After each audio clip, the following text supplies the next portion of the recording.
Good morning, vlog. It is currently Thursday morning. I didn't film at all this week because I think by the time you're watching this would have been like 2 weeks ago. I did not post a video on Sunday, which I haven't done in almost 2 years that I haven't like posted on a Sunday. But my mom was here, we weren't filming anything, and I never got around to editing. So it was a little like impromptu vacation, I guess. But I am back now, and we are working on, playing with Lambeau. Mom bought him a new toy. She got him this pig thing, and he is obsessed with it currently. So much so that his poor little shark is all the way over there, like in the little shark graveyard. So Lambeau has this pig. Mom just got done making 190 meatballs, which is ridiculous. But we're making Italian wedding soup for dinner tonight, which is very exciting. So we're gonna be putting a lot of those in there. We're gonna freeze whatever we don't put in the soup. Another exciting thing we're doing today, we're redeeming ourselves with the cloud bread. Last week's vlog, you saw the absolute fail that was cloud bread we tried making last week. So we're trying it again, and this time we're doing the actual egg with cream cheese and a little bit of cream of tartar method. Because according to Mom, this is like the foolproof way. So we're gonna find out if it is or not. All right, it's time to redeem ourselves from the last cloud bread, so I'm just gonna let Mom do it. Let Mom do it. We will be redeemed. All right, oh, do we need to preheat the oven? Yeah, 330. 330 degrees. And there's nothing in it, right? Nope. So first thing we're going to do is separate the eggs. Okay. So there we go. Just kidding. It's very important to start with, for your egg whites, to start with a dry bowl.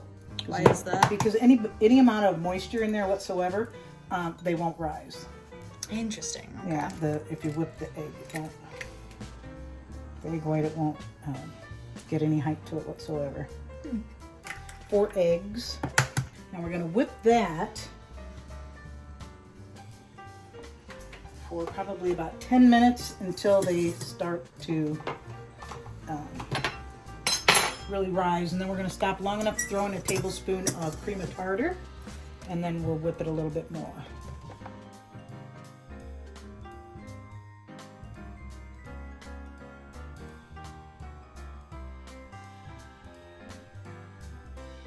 It's getting stiffer a lot quicker than I thought it would, so I'm going to go ahead and add a tablespoon of cream of tartar.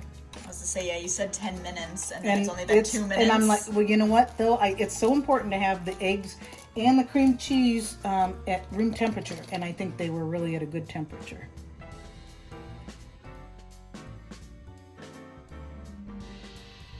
Pretty good. What I'm going to do now is, because egg white, it's fluffed up by air, so it's important to work quickly. So now with the egg yolk, I'm going to add 1/3 of an 8-ounce package. I can get it open. Of cream cheese? Of cream cheese, yes. With the 4 yolks. And then once I do get that mixed up, I'll add a little bit of seasoning just to give a little bit of flavor. So it doesn't really taste eggy at all. And never put anything else in your egg white. It always starts with the egg yolk, or I start with the egg white, and then I can put the beaters in the egg yolk. I would never do it the other way.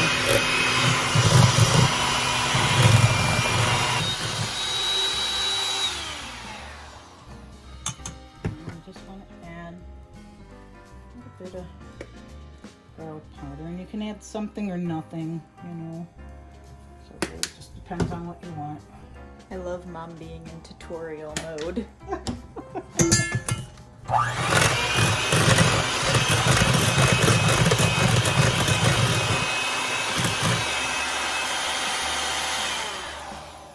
Okay, and also I wanted to mention that the cream of tartar is a stabilizer for the egg white.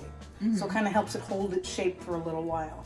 So now we are going to, and I don't know why, I've never heard why, but everybody that I've watched on YouTube do this has always added just a little bit of the yolk mixture into the egg whites, and you have to fold it in. You can't just stir it, mix it in. So it's, you cut down the middle and turn it. Cut down the middle and turn it. Look how nice and stiff those are.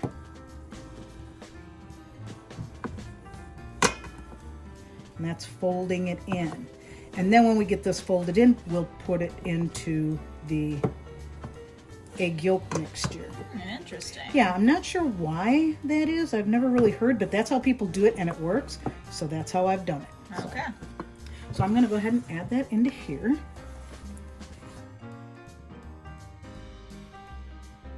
And again with the folding. Just so we don't knock all the air out too soon. And the longer this sits, as the other ones are baking, it does start to get a little kind of soupy. But just keep making them till the end. Keep making them.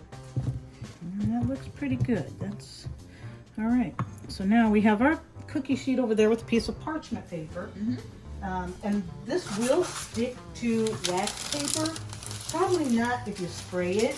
But I'm thinking we're going to go ahead and just give a light spray on that parchment paper as well.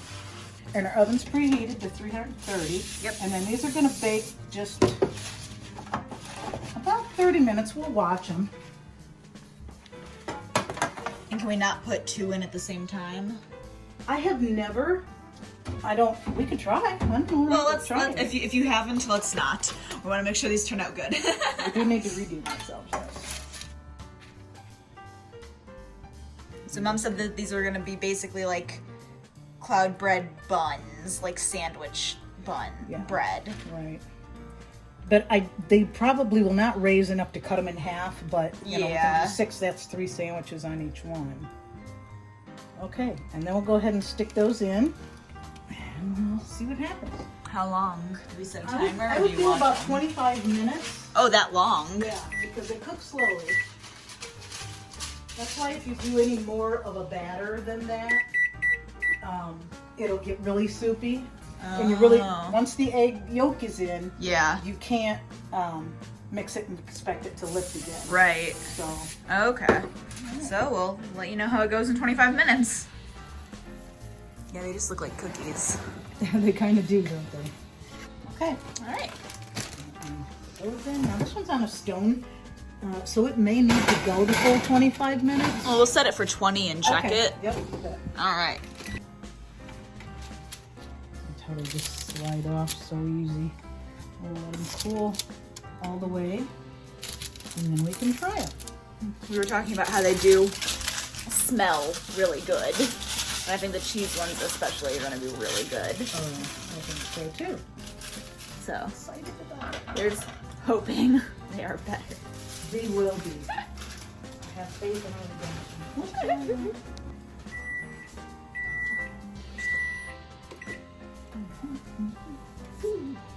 Oh yeah. Those look really good. You can put them up on this. Okay. I'm just gonna stand in front of the stove for a second. I'm cold.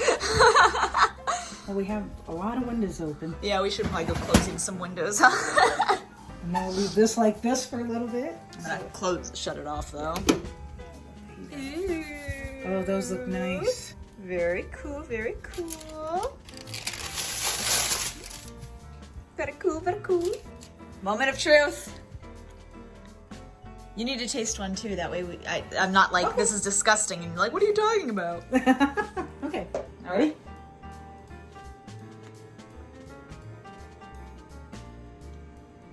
You like it? I mean,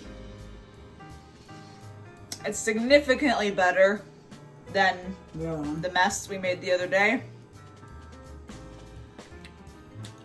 The cheese ones will be really good because, you know, I eat this bread because I do 20 grams total or less of carbs every day.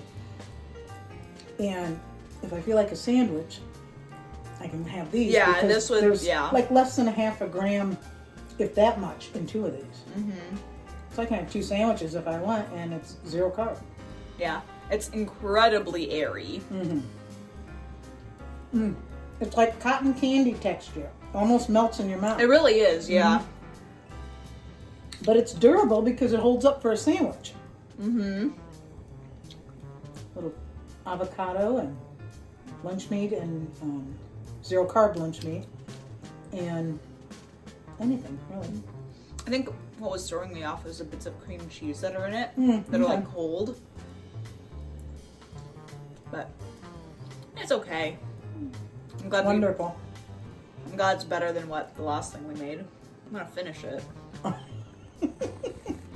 Here's what the soup is looking like. I kind of jumped from Mom making the meatballs to them being done many, many hours later. I don't know if the last clip said so or not, but we ended up, Mom made almost 200 meatballs. So we have half of them in this soup and the other half we put in a bag and froze after we boiled them to cook them. We let them cool off, and then we put them in a bag and froze them so that Dan and I can have Italian wedding soup another day. Or if we want like spaghetti with little meatballs, we could do that too, because it's a pretty basic meatball recipe. So that's very exciting. But this is how this soup looks right now. It is delicious. We're just letting it simmer and do its thing. We only had about a half a bag of spinach, which is a little sad. We used spinach for salad earlier. Otherwise, there would be more spinach in there. We're gonna let that simmer. Dan is over here working on cutting stuff for sandwiches to go with. We're gonna pull out our griddle that's under there for toasting up some sandwiches, and that'll also be delicious.